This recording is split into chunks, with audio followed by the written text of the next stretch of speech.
Vēl, vēl, vēl.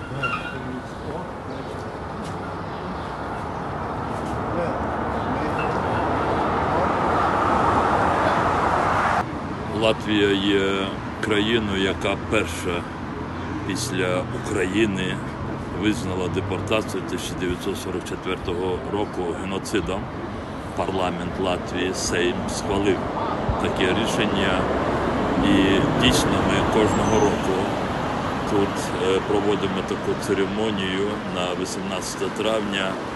Це є демонстрація того, що ми однаково оцінюємо злочини проти людства, які були скоєні Радянським Союзом. Латвія пізнала декілька хвиль депортації. В 1941 році у червні, буквально напередодні вторгнення фашистської Німеччини.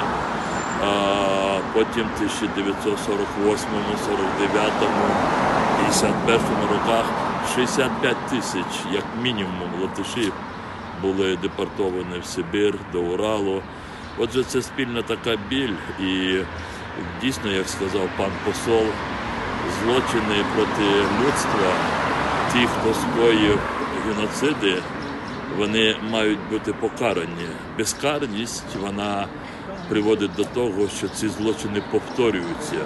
І те, що винні безпосередньо тих, хто скоїв такі катастрофи в 20 столітті, як Голодомор, Сюргюн, депортації, вони залишилися безкарними, бо вони встигли відійти в інший світ, як кажуть, і не було міжнародного суду над комуністичною системою СРСР.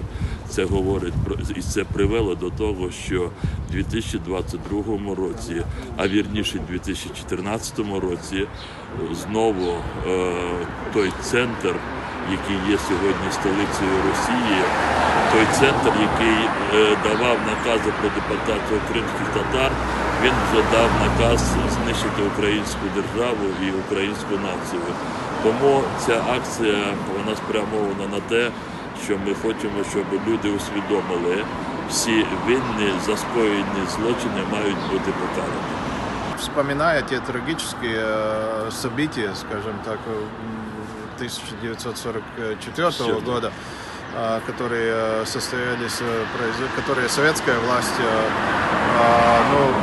это преступление совершала в Крыму против населения крымских татар.